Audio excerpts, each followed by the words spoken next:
감사드립니다. 아버지, 생명을 누리기 원합니다. 온전한 생명은 그리스도께 있고 그 그리스도의 생명으로 인해 우리가 날마다 기뻐하며 날마다 만족하며 날마다 소망을 꿈꾸며 그 생명의 그 만족됨이 내 삶을 통해 더욱더 번식되어져 나아갈 수 있는 은혜가 오늘 우리 성도들의 마음 가운데 가득하게 하여 주셔서 예배를 시작하는 시간입니다. 부족한 종은 감추시고 온전히 그리스도만 드러나게 하시사 그 그리스도로 인해 우리들 마음 가운데 아버지 하나님 온전히 심령 가운데 그리스도가 심겨지는 놀라운 은혜의 시간 되게 하여 주실 줄 믿습니다. 감사드렸고 주 예수 그리스도의 이름으로 기도드렸습니다. 아멘. 시간 우리 히브리서 5장 11절에서 14절 히브리서가 아닙니다. 신명기입니다. 신명기 5장 신명기 30장이네요. 여기 주보를 제가 잘못 신명기 30장 15절에서 20절입니다. 신명기입니다. 신명기 30장 15절에서 20절.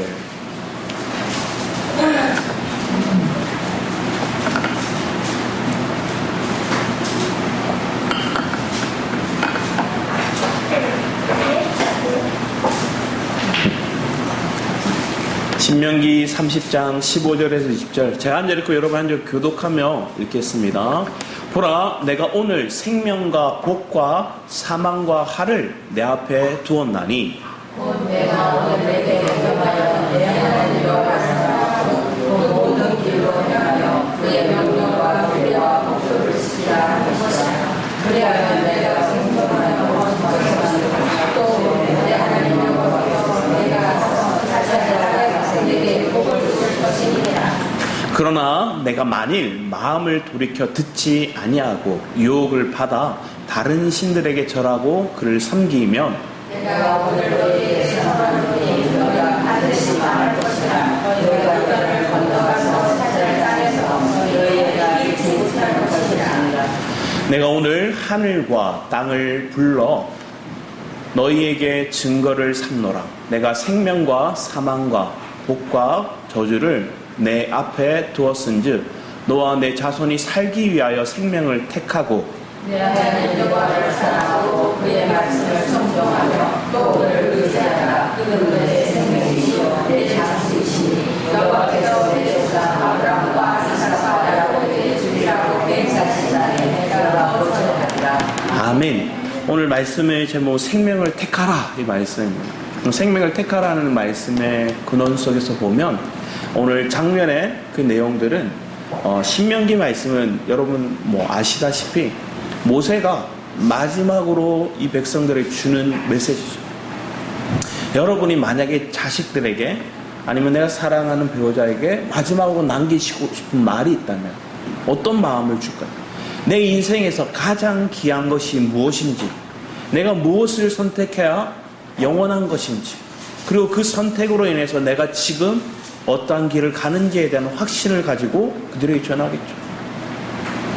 그래서 모세는 자기가 더 이상 어떻게 해요? 가나안 땅에 못 들어가요. 요단을 못 건너가요.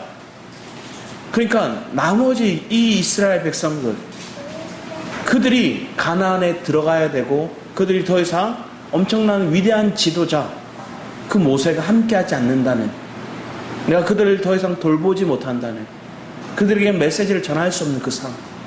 120세의 모세, 120세의 모세가 80세부터 40년 동안 그들과 함께 동행하면서 그들에게 준 메시지예요. 그게 압축해서 오늘의 말씀 가운데 담겨져 있어요. 내게 생명, 무엇을 택할 것인가?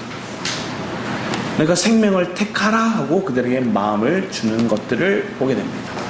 제가 한 이렇게 사이트를 봤는데 여기 보면 돈과 행복의 해결 능력에 대한 인식을 사람들이 조사했습니다. 그랬더니 행복하려면 돈이 있어야 됩니다 생각하니까 79%가 돈이 있는 사람은 돈이 없는 사람보다 행복하게 될 가능성이 높다라고 선택을 했어요.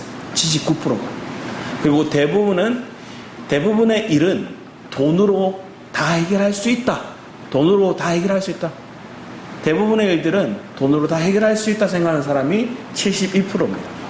그러니까 이렇게 생각하니까 사람들은, 지금 오늘날 사람들은 자식들에게 뭘 주고자 하죠? 돈을 주고자 하는 거예요. 재산을 남기고자 하는 거예요. 아니면 어떤 사람들은 돈을 버는 방법을 그들에게 알려주려고 하죠. 돈이 엄청나게 귀하다고 생각하는 시간들. 79%가 넘는 사람들이 돈을 가져야 더 행복할 수 있고 더 누릴 수 있다고 생각하는 거예요. 그런데 얼마 정도 돈이 있어야 여러분 행복하실 것 같으십니까? 그 뒤에 또 조사를 하거든요. 그럼 얼마 정도 있어야 여러분 행복할 것 같습니까? 여러분은 얼마 정도 생각하십니까?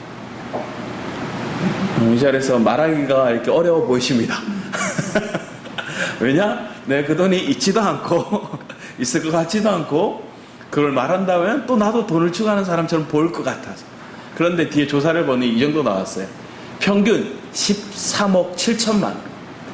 그래서 보면 10억에서 15, 21% 정도 그렇게 얘기를 했고, 또 15억에 20억, 50억 이상 되는 게 9%, 이렇게 얘기하는 평균 13억 7천만 원 정도 있으면 뭐 하다고 생각하는 거예요?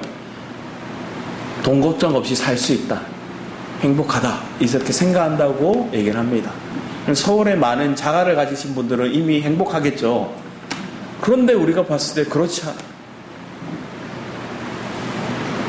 이 정도 금액을 가지고 있다고 우리가 다 행복한 거 아닌 거예요.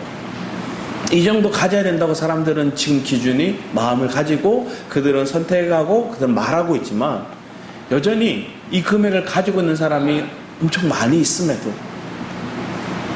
대부분 그러하지 않는 거예요. 그리고 이 정도 금액이 있음에도 당신은 일을 할 겁니까? 물어봤더니 다들 어떻게 할까요? 일을 한대요. 자기에게 이 정도 금액이 있는데도 자기는 또 일을 할 거라는 거예요. 왜 그럴까요? 언제 이게 없어질지 모른다니까. 세상 사람들 기준은 그래요. 근데 우리가 그리스도를 마음에 가진 사람들은 내가 이 금액이 없어도 여러분 행복할 수 있고요. 그리고 내가 이 금액을 가지고 있고 내 마음에 직업이 없다면 또 일을 하러 간다는 그 압박감이 내가 그리스도 안에 있으면 없을 수 있다는 거예요. 왜 그럴까요? 주님이 책임지심을 믿으니까, 주님이 먹이시는 걸 아니까, 주님의 공급을 우리가 바라보니까. 아담과 하와 그들이 범죄하고 에덴 동산에 나왔을 때, 에덴 동산은 어떤 곳일까요? 하나님이 공급하시는 곳이었어요. 아담이 열심히 농 갈고 밭 갈고 하는 땅이 아니에요. 그냥 거기 있는 거 누렸어요. 먹고 누렸어요. 우리에게 주시는 건 하나님은 우리에게 기쁨을 제공하시고 공급하시고 보호하심이 거기 있는 거예요. 하나님의 공급과 보호와 기쁨을 회복하는 게 어느 우리 그리스도 믿는 사람들에게 있어서 필요한데, 세상은 어떻게 할까요? 그 보호와 공급과 기쁨을 네가 해라. 네가 이걸 얻어야 된다. 네가 노력해야 된다고 계속 압박하는 거예요. 그래서 뭔가를 쥐고 있어야 되고, 뭔가 내 계좌에 숫자가 공이 많이 땡땡땡땡 하고 많이 찍혀 있어야 되고, 그게 없으면 불안하고, 그게 우리의 살아가고 있는 사고 속에 세상이 주는 압박감이죠. 그런데 여전히 과거에도 없었고 지금도 없어요. 그런데 지금 하나님은 우리를 살게 하셨고 지금도 더 누리게 하셨고, 그리고 내 안에 하나님의 그 풍요가, 하나님의 지식이 더 내 안에 채워지는 은혜를 누릴 수 있다는 게 축복임을 우리는 믿는 사람들. 그렇다고 돈 없어도 된다 하는 게 아니에요. 하나님 주시면 누려야죠. 그런데 그 돈이 목적이 되고 돈이 우선순위가 되고 그 것들에 대해서 내가 마음에 새겨서 나도 내 자녀도 이걸 심어준다면 우리는 속고 있는 거예요. 신명기 31장 1절과 2절 이 말씀이 그 뒤에 절에 보면 시작이 이렇게 해요. 또 모세가 가서 온 이스라엘에게 이 말씀을 전하여 그들에게 이르되 이제 내 나이 120세라 내가 더 이상 출입하지 못하겠고 여호와께서 내게 이르시기를 넌 이 요단을 건너지 못하리라 하셨네. 모세가 얘기하는 거야. 나는 보라 얘기해놓고 내 말을 메시지를 주는 거야. 나는 더 이상 너희들과 함께하지 못한다. 여호와께서 내게 말씀하셨다. 이 요단을 건너지 못할 것이라. 그 마음에는 엄청난 압박이 있어요. 어떤 중압감이 있을까요? 더 이상 이 백성들과 함께하지 못하기에, 그들을 지켜주지 못하기에, 그들과 함께하지 못하는 그 마음 가운데 내가 그들에게 뭘 줘야 될까? 무엇을 새겨야 될까? 내 마지막 한마디가 무엇을 그들에게 남겨줘야 될까? 깊이 고찰했어. 우리 마음 가운데도 내 안의 정체성이, 내 안의 가치관이, 내 인생이 어떠한 삶을 살아왔는지가 이 마지막에 딱 선택에 있어서 주는 메시지에 담겨 있겠죠. 신명기 30장 11절과 14절 말씀에 보면, 내가 오늘 내게 명령한 이 명령은 내게 어려운 것도 아니요 먼 것도 아니라 하늘에 있는 것이 아니니, 내가 이르기를 누가 우리를 위하여 하늘에 올라가 그의 명령을 우리에게로 가지고 와서 우리에게 들려 행하게 하랴 할 것이 아니요, 이것이 바다 밖에 있는 것이 아니니, 내가 이르기를 누가 우리를 위하여 바다를 건너가서 그의 명령을 우리에게로 가지고 와서 우리에게 들려 행하게 하려 할 것도 아니라, 오직 그 말씀은 내게 매우 가까워서 내 입에 있으며 내 마음에 있은즉 내가 이를 행할 수 있느니라. 사람들은, 예수 믿는 사람들, 아니면 이 시대 때도 동일해요. 하나님을 알고 여호와를 섬기겠다 했던 그들 마음 가운데 뭐라고 얘기했냐면, 내게 명령은 이 명령 내게 어려운 것입니다. 먼 것입니다. 이렇게 그들은 생각하고 있었던 거예요. 그랬더니 모세가 그들에게 주는 메시지는 뭐냐? 그것이 너희들이 주는 이 말씀은 매우 가깝고 내 입에 있고 내 마음에 있고 내가 이를 행할 수 있다. 얘기하는 거예요. 이 말씀이 너무 멀리 있습니다. 이 말씀이 너무 어렵습니다. 그래서 내 마음에 새기 어렵습니다. 이것이 우리가 가지고 있는 기본적인 생각들. 그런데 하나님은 모세를 통해 이렇게 해요. 이 말씀이 내 입에 있다. 이 말씀을 내가 읽는 거예요. 이 말씀을 내가 내 마음으로 또 고백하는 거예요. 그러면서 그 마음에 이 말씀이 내게 있고 가까이 있다는 걸 얘기하는 거예요. 그러면서 이 말씀이 내게 가깝고 내 마음에 있고 그렇게 내가 일을 행할 수 있는 거예요. 오늘날 이 말씀을 해석하자면 예수 그리스도가 우리 가운데 계신 거예요. 그분이 내 마음 가운데 계시고 그분이 내 삶을 이끌어 가시고 그분이 내 삶의 가운데 무엇을 가야 될지를 이끌어 주시는 거예요. 그래서 그분을 인해서 행할 수 있다 말씀하는 거예요. 그런데 이것을 우리는 뭐 하는 거예요? 믿지 않는 거예요. 믿지 않으니까 멀게 느껴지고, 믿지 않으니까 이게 어렵게 느껴지고, 믿지 않으니까 행할 수도 없는 거예요. 여호와를 사랑하라 말씀하셨는데 그 사랑하는 그 계명조차 사실은 인간적인 나로서는 불가함을 보게 됩니다. 불가한데 내가 주를 가까이 하고 주의 말씀을 입에 가까이 했더니 그게 뭐예요? 주님이 먼저 나를 사랑하셨다는 걸 느끼게 하시는 거예요. 내가 먼저 주를 사랑해야 된다는 착각에 잡혀있는 게 아니라 주님이 나를 먼저 사랑하시다는 그 마음이, 그 말씀이 내 입에서 고백되어지고 내 마음에서 믿어지고, 그게 믿어지니까 나도 주님을 더 사랑하는 마음으로 가까이 가게 되더라고요. 그래서 행할 수 있는 마음으로 바뀌게 되더라고요. 그런데 우리는 자꾸만 뭔가 세뇌 교육으로 해야 된다, 해라, 그런 입장에서 있다 보니까 멀게 느껴지는 거예요. 어렵게 느껴지는 거예요. 힘들게 느껴지는 거예요. 자, 여러분, 우리 인생의 선택이 언제부터 시작되는가를 보면 창세기 2장 8, 9절을 말씀해 보면 여호와의 하나님이 동방의 에덴에 동산을 창설하시고 그 지으신 사람을 거기 두시니라. 에덴 동산에 있을 때부터 선택의 기로에 있습니다. 여호와 하나님이 그 땅에 보기에 아름답고 먹기에 좋은 나무가 나게 하시니 동산 가운데는 생명나무와 선악을 알게 하는 나무도 있더라. 두 나무가 있습니다. 생명나무와 선악을 알게 하는 지식나무.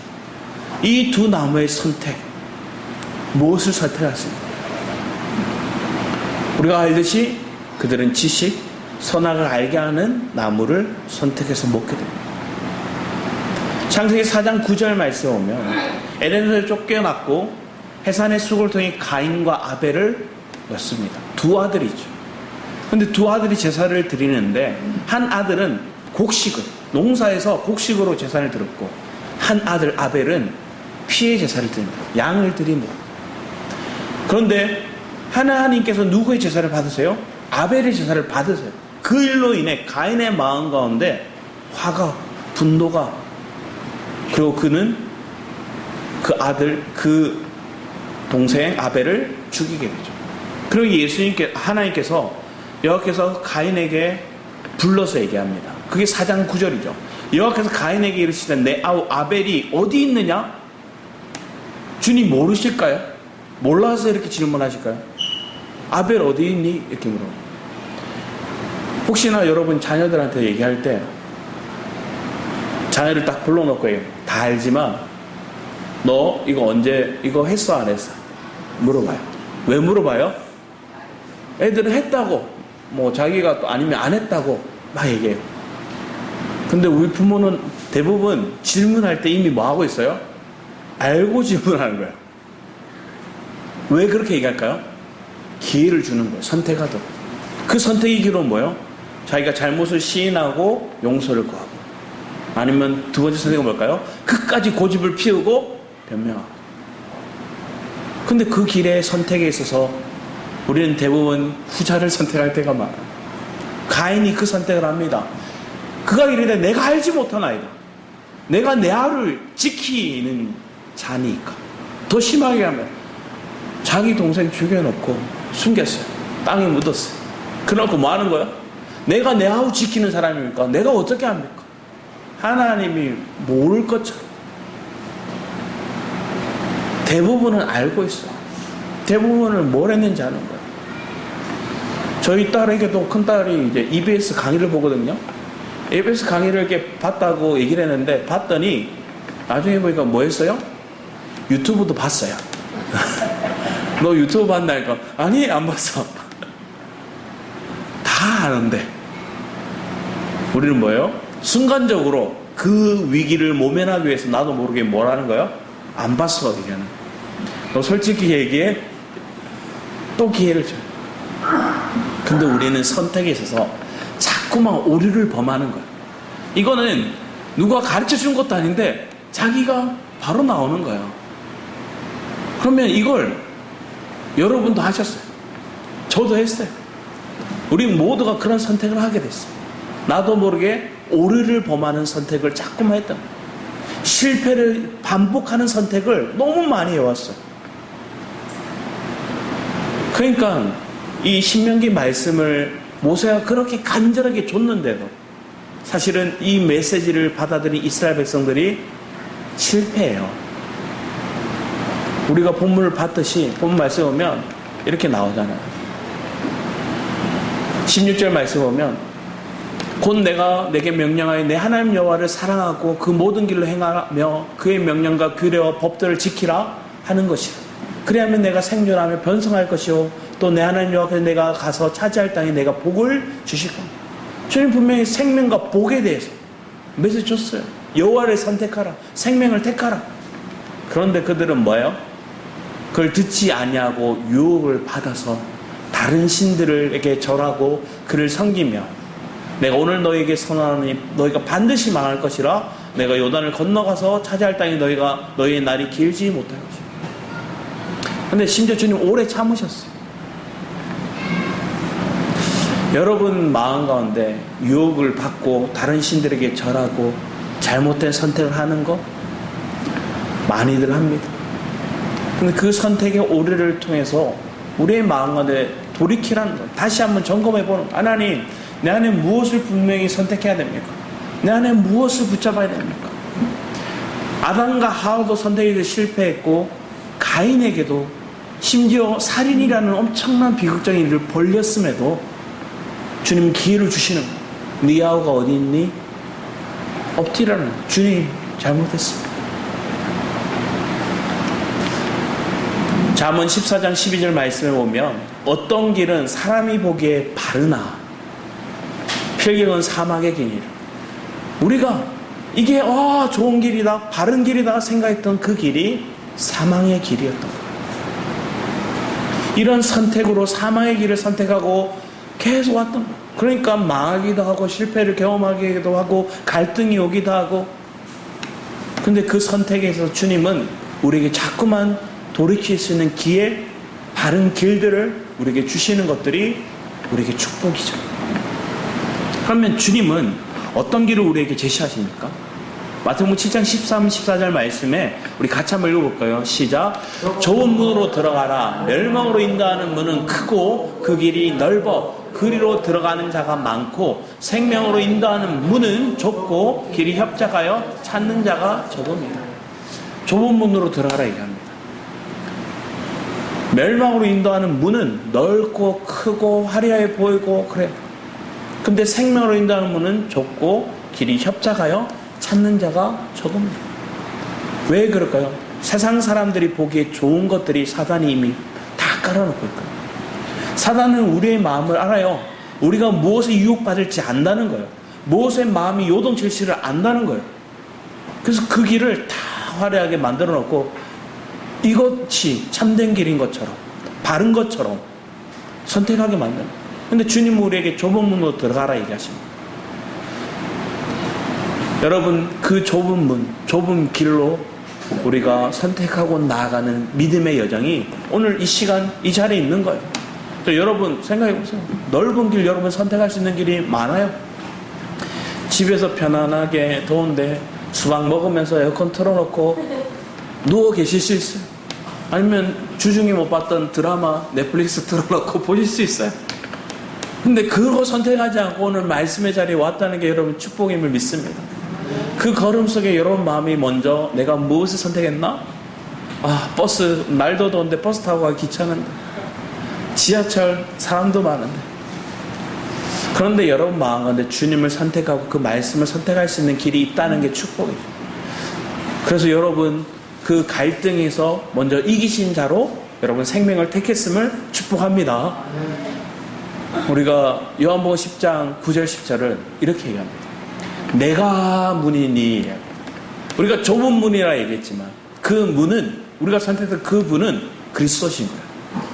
그리스도가 내가 문이다 얘기하시고, 나로 말미암아 들어가면 구원을 받고 또는 들어가면 나오며 꼴을 얻으리라. 도둑이 오는 것은 도둑질하고 죽이고 멸망시키라는 것뿐이요, 내가 온 것은 양으로 생명을 얻게 하고 더 풍성히 얻게 하려는 것이라. 주님은 우리에게 문이 되셨고 그분의 문을 통해 그분 안을 들어갔더니 그분에게 우리에게 양식, 꼴을 얻게 하셨습니다. 그리고 그 우리 양인데 우리에게 생명을 얻게 하고 더 풍성히 얻게 하려 하신다. 주님은 분명하게 말씀하고 계십니다. 그 생명을 얻는 길이 그리스도를 추구하는 길입니다. 말씀을 사모하는 길이에요. 내 입에 주를 가까이 하는 길이에요. 내 마음에 주님을 가까이 하는 길인 거예요. 그분을 얻고 그분을 누릴 수 있는 길. 오늘 그 선택에 있어서 내가 주님을 향해 왔다면 여러분 마음 가운데 어느 정도 주님을 향한 발걸음의 길이 탁 선 거예요. 자, 비행기가 딱 하늘을 떠요. 떴는데 목적지를 향해서 방향이 1도만 틀어져도 어떻게 될까요? 잘못된 길로 가버려요. 단 1도. 우리가 생각할 때 뭐 1도 정도야 얼마 되겠나 생각했지만 그 1도의 오차가 엄청난 잘못된 길을 가게 돼요. 제가 해군이라서 배를 타거든요. 배를 탔습니다. 그 배를 타면 배에 뭐가 있냐면 자이로라는 게 있어요. 엄청난 자석을 해서 나침반 같은 거예요. 방향을 우리에게 탁 제시해주거든요. 그 자이로가 고장이 나버렸어요. 그 자이로가 고장 나니까 어떻게 해야 될까요? 눈으로, 아니면 진짜 나침반 들고, 아니면 전탐사가 그 전탐을 통해서 위치를 보거든요. 지형을 보고 그 지형에 나오는 것들 향해 갔습니다. 우리의 삶 가운데 내 안에 이 자이로가 고장 나버리니까 걱정이 됩니다. 그래서 갑자기 훈련하다가 훈련 멈추고 어디로 갔냐면, 저희가 목포에서 훈련하다가 고장 나니까 어디로 갔냐면 다시 진해로 왔어요. 제 부대는 제주도였고요. 훈련하기 위해서 목포로 갔다가 고장이 나니까 그 훈련도 참가하는 걸 미루고 어디로 왔느냐? 진해로 왔어요. 진해로 와서 배를 띄우고 자이로 떼다가 수리했어요. 우리의 모습 가운데 똑같은 거예요. 내 안의 선택의 길에서, 내 방향의 길에서 잘못된 길을 선택했다면 그것을 해결할 수 있는 길, 내 안에 어느 길을 방향을 제시해야 되는 그 길이 어디에 있는가를 보는 거예요. 그게 하나님 말씀에 있는 거예요. 그 말씀을 내가 사모함에 있는 거예요. 그 예배를 사모하는 마음이 여러분 안에 있다면 여러분의 걸음이 그곳을 향해 가고 있겠죠. 여러분의 눈이, 여러분의 입술이 그 말씀을 읽고 보고 있겠죠. 근데 우리의 마음 방향이 조금만 틀어지면 찬양하기가 입대기가 싫어요. 지난주에 하연이가 아빠 찬양이 재미가 없어 이렇게 얘기하는 거야. 왜 찬양이 왜 재미가 없다 얘기할까요? 세상 노래들이 더 좋아 보이게 들렸던 것 같아요. 찬양이 왜 안 좋아? 찬양이 좋지 얘기하니까 찬양이 좀 재미가 없는 것 같아 얘기하는 거야. 그래서 그러면 이 찬양이 언제 좋아하니까 자기 좋아하는 곡들이 있어요. 요괴배새의 노래, 그리고 막 이랬더니 하영이가 뭐라 하냐면 자기는 성도의 노래가 좋대요. 한란간한 곳 그러면서 그 노래를 부르는 거예요. 자기 입맛에 맞는 곡들이 있어요. 근데 평소에 요괴배새의 노래 부르기가 조금 까다롭기도 하고 또 한란간한 곳 이런 찬양을 부르기도 또 어렵기도 하고 우리의 마음 가운데 내 마음 가운데 주님을 향한 마음이 열리면 찬양에 있어서도 마음이 열리게 되겠죠. 새로운 찬양. 예전에 한 분이 그런 얘기를 하셨어요. 제가 찬양 인도자일 때 찬양 인도자이 저에게 찾아와서 새로운 곡 많이 좀 부르지 말고 찬송가를 많이 불러. 찬송가는 이미 증명된 곡이다. 찬송가를 말고 맞죠? 한편에서 맞는 고백이세요. 그래서 찬송가도 이렇게 적절하게 넣었어요. 그런데 오늘 그 시대에 주시는 메시지의 고백들의 찬양들이 있더라고요. 그럼 그 시대 때 하나님 감동을 주시는 메시지의 찬양들이 뭐냐? CCM이거든요. 그 시대 때 하나님 주셨던 은혜들 분명히 필요해요. 근데 잘못 CCM을 막 찬양하다 보면 거기에 내 감정팔이 하거나 아니면 그 시대에 따르는 그런 음악들, 그것들에 휩쓸릴 수 있어요. 근데 감정과 흥분하게 만드는 것들이 아니라 내 삶의 곡조, 내 입술을 열게 하는 찬양, 내 마음이 담겨진 찬양들이 우리 안에 있다면 그것이 우리에게 은혜가 되는 거죠. 근데 그런 은혜를 찾고 발견할 수 있는 것들이 뭐 하는 데 있었어요? 많이 습득하는 데 있었어요. 그러니까 많은 찬양들을 내가 습득하는 것도 필요해요. 그리고 새로운 찬양을 도전하는 데서 내 마음이 열려있으면 쉽게 그 은혜를 누리게 돼요. 여러분 마음 가운데 그런 은혜가 있고 생명을 얻는데 더 풍성히 얻는 그런 시간들이 우리 안에 있기를 축복합니다. 우리 이 사진을 보면 이 사진이 어떤 사진인가 아세요? 영화의 한 장면입니다. 오, 정답입니다. 오늘 밥 2번 드셔도 됩니다. 신들러 리스트의 장면 중에 하나예요. 뒤에 보면 뭐예요? 다 유대인들이 엄청난 죽음의 위기 가운데 있을 때 오스카 신들러라는 사람이 뭐 했어요? 이 사람이 체코 출신의 독일인입니다. 이 사람이 군수공장을 하거든요. 군수공장을 하면서 그가 원래는 나쁜 사람이었어요. 나치에 가입한 사람으로서 흥청망청 세상 즐기며 살다가 그 마음의 변화가 온 것 같아요. 그리고 군수공장을 하면서 그들이 죽음으로 가스실로 가야 될 그 사람들을 뇌물을 주고 보호비를 주고 그 사람들의 또 식량들을 제공하고 또 모든 걸 다 자기처럼 다 허비하면서 약 1200명을 구출해요. 값싼 노동력을 통해서 내 군수공장에 그들을 쓰기 원합니다. 이게 노비를 하고 뇌물을 줘가면서 그 사람들을 빼내요. 그래서 그 사람들을 빼내서 폴란드에 있는 자기 군수공장으로 돌리고요. 그래서 1200명의 사람들을 구하고 그 신들러 리스트라는 영화에 있던 장면 속에 보면 사람들이 그가 자기가 가지고 있는 차 반지를 보면서 이거 내가 남기지 않고 이거라도 다 팔았으면 몇 명이라도 더 구했을 텐데 그의 자서전, 그의 책에 보면 실제적으로 그는 이 일을 더 빨리 했더라면 더 많은 사람을 구할 수 있는데 아쉬움을 그가 고백합니다. 돈을 선택하지 않고 뭘 선택한 거예요? 자기가 가지고 있는 가치관 속에서 지난날의 모습을 돌이키고 이 유대인들을 살리고자 하는 이 생명을 구하고자 하는 목적 하나로 자기 온 재산을 다 팔고 그들을 살렸어요. 이런 가치관이 우리 안에 있다면 우리도 생명을 살리는 데 있겠죠. 그리스도의 복음은 누군가를 정죄하고 판단하고 이런 데 있지 않아요. 그래서 생명을 살리는 데 있는 거예요. 복음은 생명을 살리는 데 있지 죽이려고 있는데 있지 않아요. 많은 경전이라고 하는 책들을 보면 어려워요. 딱딱해요.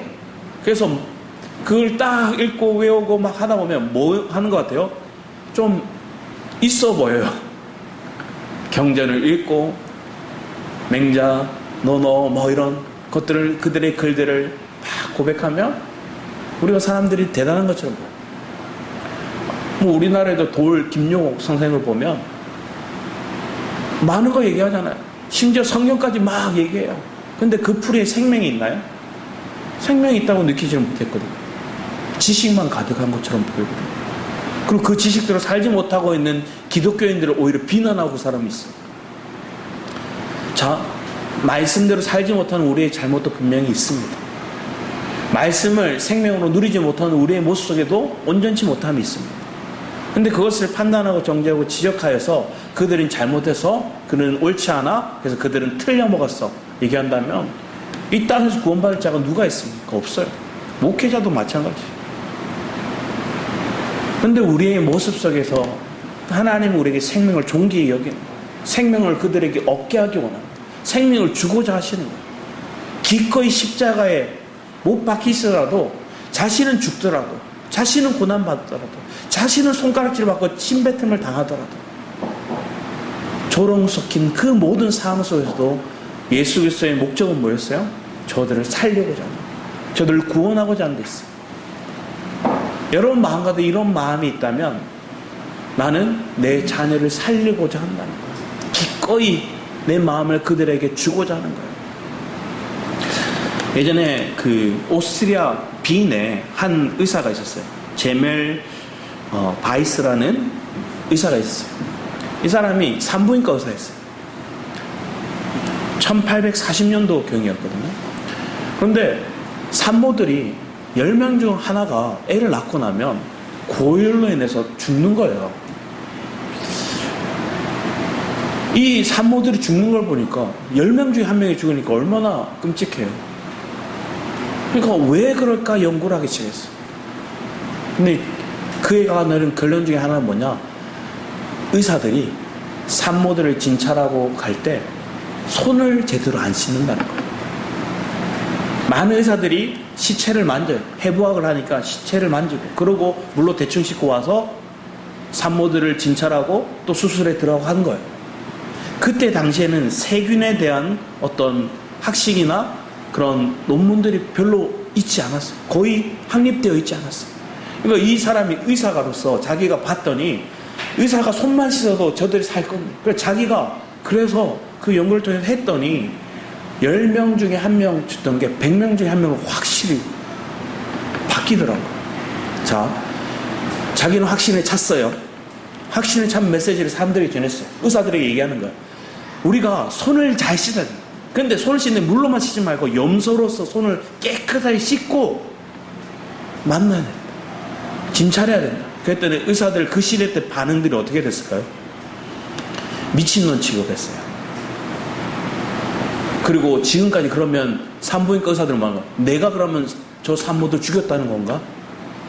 내가 손 안 씻어서 저 사람 죽였다는 거야? 저 산모들 죽었던 게 우리 탓이 의사들 탓이라는 거야? 그러니까 하는 거야. 나중에 어떻게 될까? 이 사람은 다니던 병원에 쫓겨났어요. 결국은 그 사람이 얘기했던 그 메시지를 계속 얘기했지만 아무도 들어주지 않았고, 의사들은 자기 권위를 또 자기의 어떤 보호를 위해서 그 사람들을 몰아내는 거예요. 그래서 나중에 이 사람 정신병원에 입원하고 결국 죽어요.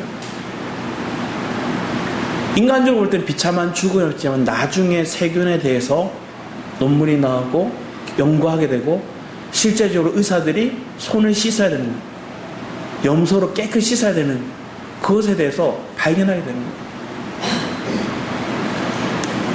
우리가 볼 때 아무것도 아닌 것처럼 보였던 그 일들이 내게 세균이 자꾸만 그들에게 전파되는 거예요.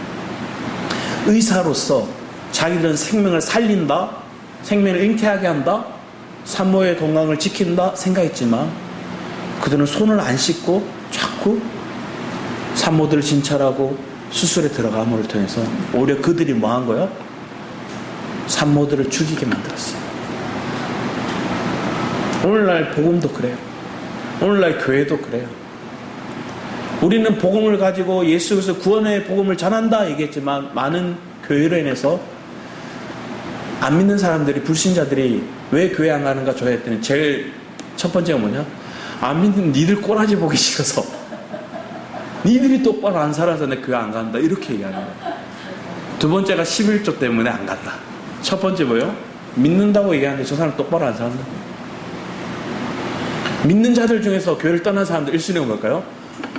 목회자들이 똑바로 안 해서, 말하고 행동하고 달라서. 다 똑같은 거예요. 내가 정말로 생명을 살리고자 하는 마음이 있다면 내 안에 작은 행동, 내 안에 손을 씻는 거, 내 안에 말씀을 사모하는 거, 내가 그 말씀을 믿는 거, 내 안에 생명을 누리고 있는 거, 내가 입술로만 말로만 하는 게 아니라 내가 정말로 이 고백 속에 주를 가까이 하고 있는지, 그리고 그 말씀을 내 안에 깊이 새기고 있는지, 그리고 그 새긴 말씀을 따라 순종의 삶을 살고 있는지, 이것이 우리를 통해서 드러나는, 증명하는 거예요. 그러지 않고 있다면 우리는 뭐 하는 거예요? 손 안 씻고 진찰하러 다니고 손 안 씻고 수술하러 다니는 그 의사들하고 똑같은 거예요. 그러면서 뭐라고 얘기해요? 네가 미친놈이다. 손 씻어야 된다고? 손 안 씻어 저들이 죽었다고? 그렇게 말하고 있는 게 오늘날 교회의 모습이 될 수 있는 거예요. 우리는 돌이켜 내 안에 정말로 하나님 생명을 분명하게 택하고 있는 것, 내 안에 그리스도를 분명히 붙들고 있는 것, 내가 예수 믿노라 해놓고 믿는 척만 하고 있고 가식적으로 사람들이 얘기하고 있는 것. 우리 말씀을 한 구절을 봤으면 하는데, 우리 마태복음 23장 말씀입니다. 오늘 말씀에는 안 나와있고 마태복음 23장 말씀에 보면 예수님이 서기관들, 바리새인들을 꾸짖는 장면이 나옵니다. 마태복음 23장을 펴시고 제가 말씀을 읽어드릴게요. 23장 1절 말씀 보면, 이에 예수께서 무리와 제자들에게 말씀하여 이르시되 서기관들과 바리새인들이 모세의 자리에 앉아 있으니 그러므로 무엇이든지 그들이 말하는 바는 행하고 지키되 그들이 하는 행위는 본받지 말라. 그들은 말만 하고 행하지 아니하며. 그러면서 그 바리새인과 서기관들을 꾸짖으세요. 왜 꾸짖을까요? 기회를 주시는 거예요. 선택할 기회를 주는 거예요. 자기가 잘못 살았다는 기회를 주는 거예요. 그러면서 그들에게 그냥 쉽게 얘기하는 게 아니라 정말로 강하게 맺어요. 이 독사의 자식들아 이렇게 표현하거든요. 그러면서 4절 말씀에 또 무거운 짐을 묶어 사람의 어깨에 지우되 자기는 이것을 한 손가락으로 움직이려 하지 않고 뭐 하느냐? 이들의 말에는 무거운 짐을 백성들에게 짊어지게 하고, 너 이렇게 살아야 돼, 이렇게 행동해야 돼 주놨고, 자기는 하나 손가락 하나 그들을 짊어지려고 안 하는 거예요. 백성들의 마음, 삶에만 무거운 짐을 줘요. 목회자라 저로서 이 마음을 깊이 새깁니다. 제 메시지를 통해서 여러분들에게 율법적인 생각, 그런 가치가 무거운 짐을 올가매는 그 상황들이 주어지지 않기를 바랍니다. 제 말로 여러분 마음이 무거워지지 않기를 바랍니다.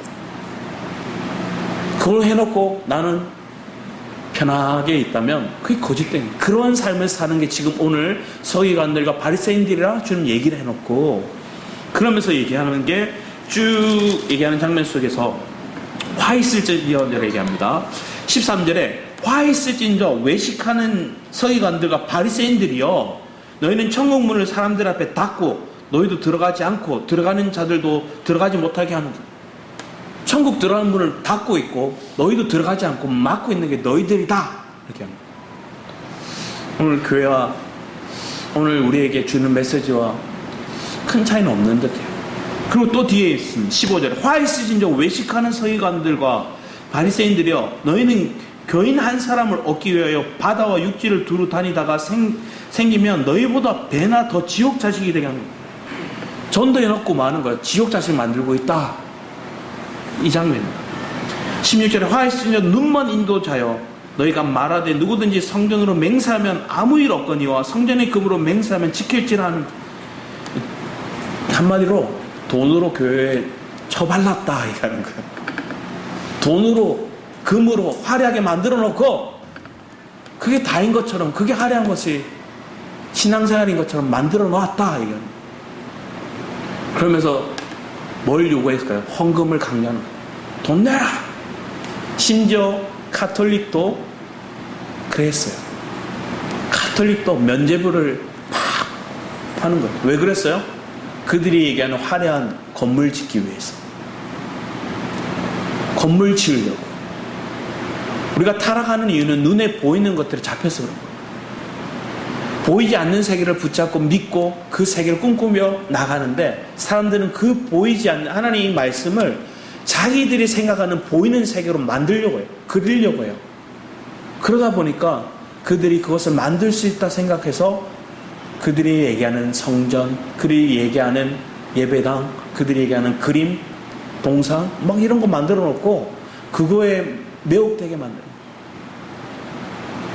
여전히 바티칸에 가면 엄청난 그림과 조각상과 건물들이 있어요. 천정에 천지창조를 저 봤거든요. 입이 쩍 벌어져요.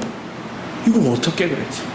미켈란젤로가 그걸 그리면서 이렇게 막 그리는 거예요. 그리고 내려오잖아요. 하루 종일 그림 그리고 나오면 장화가 쑥 하면 물이 싹 쏟아졌대요. 땀으로 찬 거예요. 그러면서 그림을 그렸어요. 화려하죠. 근데 그것만 바라보고 있으면 우린 천지창조의 주님을 바라봐야 되는데, 오늘날 사람들은 거기가 뭐예요? 그림을 와 이래갖고 있어요. 본질은 없고 껍데기만 있는 거예요. 그럼 뒤에 더 얘기를 합니다. 23절 화이스인저 외식하는 서기관들과 바리새인들이여, 너희가 박하와 해안과 근처의 11조는 들이대 율법에 더 중한 바 정의와 긍휼과 믿음은 버렸다. 믿음은 없고 11조 드리고 헌금만 드리고 예식만 있다는 거예요. 그거 잘못됐다는 거예요. 25절에 화이스인저 외식하는 서기관들과 바리새인들이여, 잔과 대접의 겉은 깨끗이 하되 그 안에는 탐욕과 방탕으로 가득. 겉은 깨끗한데 그 안에 방탕, 그 안에 탐욕이 가득하대. 27절은 화이스인저 외식하는 서기관들과 바리새인들이여, 회치라 무덕같아. 심지어 더 얘기를 합니다. 너희들 썩은 내가 나. 너희들 썩은 내가 나. 죽은 시체 냄새가 나. 밖에만 화려하게 페인트 칠해놓고 그 안에 시체 냄새 나. 28절에 이와 같이 너희도 겉으로는 사람에게 옳게 보이되 안으로는 외식과 불법이 가득하도다. 29절에 화이신여 외식하는 서기관들 바리새인들이여, 너희는 선지자들의 무덤을 만들고 의인들의 비석을 꾸미며 이르되, 만일 우리가 조상 때에 있었더라면 우리는 그들이 선지자의 피를 흘리는데 참여하지 아니하였으리라 하니. 그 말은 뭐예요? 우리가 과거에 있었더라면 우리는 그 선지자들 안 죽였을 텐데, 핍박 안 했을 텐데. 아니요, 지금 예수님을 핍박하고 있는데, 예수님 십자가에 못 박으려고 하는데 더 끔찍한 일을 벌리고 있는 그들이 뭐 하고 있는 거예요? 우리가 과거에 살았다면 우리는 그 선지자들 안 죽였을 거야. 모함 안 했을 거야. 33절에 뱀들아 독사의 새끼들아 이렇게 얘기하고 있어요. 엄청난 메시지를 예수님이 그들에게 던지고 있는 거예요. 그 자리에 있던 사람, 그 자리에 모세의 자리에 앉아있던 그들이 뭐였어요? 깜짝 놀랐어요. 자기들에게 완전 질타의 메시지를 예수님이 막 쏟아내시는 거예요. 근데 여기에 왜 그렇게 하셨어요? 그들을 돌이키자. 실제로 그 일로 인해서 돌이킨 자들이 있었을 거라 생각이 듭니다. 우리의 마음 가운데 생명을 주는 것들이 뭔가? 기꺼이 생명을 통해 그들에게 메시지를 주는 은혜가 어디에 있는가? 교회 안에서 하나님께서는 그들을 건지기 위해서 강한 메시지를 주실 때도 있고요. 생명을 건지기 위해서 한없이 그들을 끌어안고 심지어 자기의 목숨까지 내어 바치실 때도 있습니다. 주님의 은혜가 우리가 붙들 수 있는 시간들이 있기 원합니다. 잠언 4장 20절 23절 같이 한번 읽어보겠습니다. 시작. 내 아들아 내 말에 주의하며 내가 말하는 것에 내 귀를 기울이라. 그것을 내 눈에서 떠나게 하지 말며 내 마음속에 지키라. 그것은 얻는 자에게 생명이 되며 그의 온 육체의 건강이 됨이니라. 모든 지킬 만한 중에 더욱 내 마음을 지키라. 생명의 근원이 이에 선하며. 우리의 마음을 지키는 은혜가 있기를 축복합니다. 마음을 지키기 위해서 오늘 본문에는 뭐예요? 입술에 가까이 하라 이게요. 여러분 입술로 내뱉는 것들이 중요합니다. 하나님 말씀을 내뱉고 생명의 언어를 표현하고 있고, 그래서 여러분의 누군가를 판단과 정죄의 메시지는 거두고 침묵하는 거예요. 그리고 내 안에 그들 축복의 메시지, 생명의 메시지를 가까이 하는 거예요. 그랬더니 내 마음을 지킬 수 있는 거예요. 내 마음을 더 생명의 근원으로 더 풍성하게 할 수 있는 거예요. 마태복음 22장 37, 38절 말씀은 예수께서 이르시되 내 마음을 다하고 목숨을 다하고 뜻을 다하여 주 너희 하나님을 사랑하라 하셨으니 이것이 크고 첫째 되는 계명이라. 주님을 사랑하는 것, 이게 첫째 되는 계명이라고 오늘 주님은 우리에게 말씀하고 계십니다. 요한복음은 14장 1절, 2절과 6절 말씀에 이렇게 얘기합니다. 우리 같이 한번 읽어볼까요? 시작. 너희는 마음에 근심하지 말라. 하나님을 믿으니 또 나를 믿으라. 내 아버지 집에 거할 곳이 많도다. 그렇지 않으면 너에게 일렀으리라. 내가 너희를 위하여 거처를 예비하러 가노니 예수께서 이르시되 내가 곧 길이요 진리요 생명이니 나로 말미암지 않고는 아버지께로 올 자가 없느니라. 우리의 길, 우리의 문, 우리의 생명, 우리의 진리는 예수 그리스도시오. 그분을 통해서 간다는 거예요. 그러면서 그 후반부의 말씀에 15, 17절은 이렇게 얘기합니다. 이것도 같이 한번 읽어볼까요? 시작. 너희가 나를 사랑하면 나의 계명을 지키리라. 내가 아버지께 구하겠으니 그가 또 다른 보혜사를 너에게 주사 영원토록 너희와 함께 있게 하리니 그는 진리의 영이라. 세상은 능히 그를 받지 못하나니 이는 그를 보지도 못하고 알지도 못함이라. 그러나 너희는 그를 아나니 그는 너희와 함께 거하시며 또 너희 속에 계시겠습니다. 우리 속에 성령 진리의 영이 계시겠다 이게. 이스라엘 백성들은 왜 실패했을까요? 왜 모세의 말을, 그 간절한 고백을 듣고도 그때는 열광하고 아멘 못 따랐을까요? 심지어 나중에 모세를 이어서 여호수아도 똑같이 얘기합니다. 그러므로 이제는 여호와를 경외하며 온전함과 진실함으로 그를 섬기라. 너희 조상들이 강 저쪽과 애굽에서 섬기던 신들을 치워버리고 여호와만 섬기라. 만일 여호와를 섬기는 것이 너에게 좋지 않게 보이거든 너희 조상들이 이 강 저쪽에 섬기던 신들이든지 또는 너희가 거주하는 땅에 있는 아모리 족속의 신들이니 너희가 섬길 자를 오늘 택하라. 오직 나와 내 집은 여호와를 섬기겠노라 하고 여호수아도 선택의 기로에 그들은 메시지 줬어. 누구를 선택해야 되는지. 거기에 있던 많은 장로들 우리도 똑같이 여호와만 섬기겠노라 했지만 나중에 그 후대 나중에는 뭐라고 해야 하냐면 다른 세대라 얘기해요. 다음 세대가 아니라 다른 세대가 나옵니다. 그 다른 세대는 뭘 선택할까요? 우상 섬기는 걸 선택해버려요. 사사기의 역사가 그렇게 나타납니다. 오늘 우리의 마음에 내 선택이 무엇을 추구하고 있는가? 내 생명을 추구하고 내가 그리스도를 추구하고 온전히 주님을 바라보고자 하는 마음의 선택을 오늘 결단하신다면 주님이 내가 주님만 사랑했습니다 하고 고백하는데 이 계명을 지킬 수 있는 힘도 그 입술의 고백을 지킬 수 있는 마음도 그 지킬 수 있는 행동도 주님이 주시는데 진리의 영이 우리에게 주시는 거예요.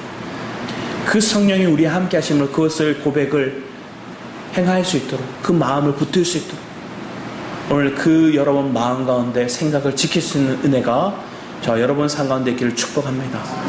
오늘 말씀을 보면 많은 선택을 하루에도 여러 번 합니다. 그 선택에 있어서 내가 생명을 선택하고 붙잡을 수 있는 지혜는 주님께 있습니다. 그래서 그 주님께 있기 위해서 주를 가까이 하는 은혜가 저 여러분 가운데 있기를 축복합니다. 이제 우리 찬양 드리기 원합니다. 내가 주인 삼으라는 찬양 우리 함께 고백했으면 합니다. 내가 주인 삼은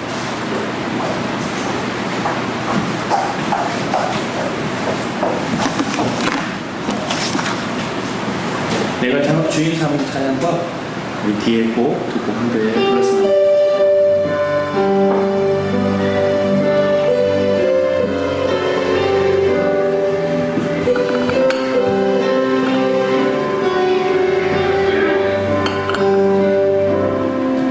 내가 주인 삼이 모든 건 내려놓고 내 주 대신 주 앞에 나가 내가 사랑했던 모든 건 내려놓고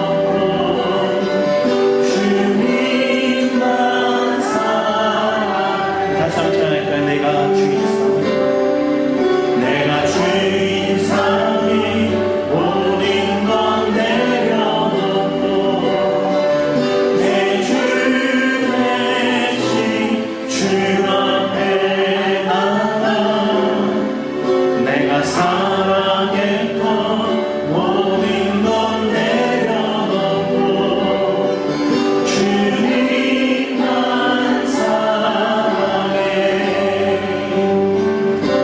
주 사랑 거친 풍랑에도 깊은 바다처럼 나를 장량케 해 주 사랑 내 영혼의 반석 그 사랑 위에 서 주 사랑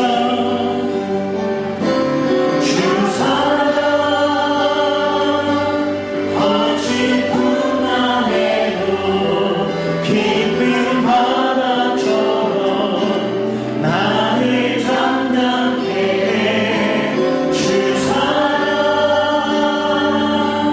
내 영혼의 반석 그 사랑 위에 다시 한번 주 사랑 거친 풍랑에도 깊은 바다처럼 나를 장량케 해 주 사랑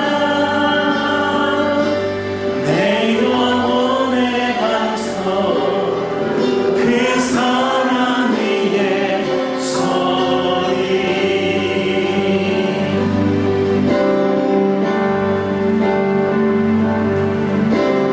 나의 가는 길이 보이지 않을 때 길이 멀다 느낄 때 빛 대신 주 그 사랑의 빛 나의 가는 길 비추신 나 무엇을 얻을까 무엇을 입을까 모든 근심 쌓일 때 저들 들고 하늘에 세고 하나님이 계신 나 염려하지 말라 염려하지 말라 염려하지 말라 내 주님 사랑해 준다 염려하지 말라 염려하지 말라 염려하지 말라 주가 돌보시네 내 주님 살아계신다 너의 영 변하신다 두려워 말라 염려하지 말라 우리 나의 가는 길이 보이지 않을 때 길이 멀다 느낄 때 빛 대신 주 그 사랑의 빛 나의 가는 길 비추신다 무엇을 얻을까 무엇을 입을까 모든 근심 쌓일 때 저들 들고 하늘에 새고 하나님이 계신 날에 염려하지 말라 염려하지 말라 염려하지 말라 내 주님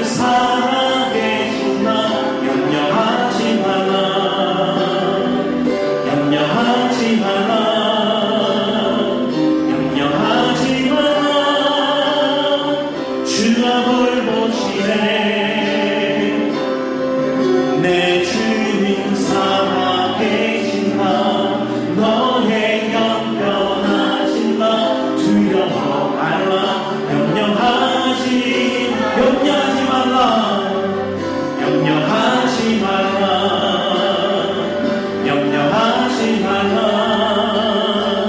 염려하지 말라 내 주님 살아계신 나 염려하지 말라 염려하지 말라 염려하지 말라 주가 돌보시네 내 주님 살아계신 나 너의 영변하신 나 두려워 말라 염려하지 말라 아멘이십니까? 아멘이시고 이상하지만 염려하지 말라 이러면 말과 모습이 다른 거예요. 집에 가서 염려하지 말라 찬양을 그렇게 기쁨으로 감사로 불러놨고 여러분 마음 가운데 이런 은혜가 여러분 입술에 여러분 마음에 또 여러분의 삶의 행동 속에 있기를 축복합니다. 그러면 과거에도 없었고 지금도 없고 앞으로도 없을 수 있습니다. 그런데 하나님이 우리에게 염려하지 말라 말씀하셨고 내가 책임진다 얘기하셨고 너를 지킨다 얘기하셨사오니 그 믿음으로 감사로 나아가는 걸음이 우리의 걸음 되기를 축복합니다. 그 마음이 승리하면 하나님 땅의 축복도 주시고 하늘의 축복이 열리면 땅의 축복이 열리고 땅의 축복을 먼저 줘서 하나님을 떠나버리면 그게 저주예요. 그런데 하늘의 축복이 열리고 땅의 축복도 열리면 우리가 더 많은 사형통을 누리겠죠. 그런 믿음의 걸음을 가는 우리 생명의 풍성한 저와 여러분 되길 축복합니다. 우리 주일 찬양 기도하며 나가도록 하겠습니다. 주여 아버지 하나님 감사드립니다. 온전히 이 시간 주님을 붙들기 원합니다. 주님의 말씀을 사모함으로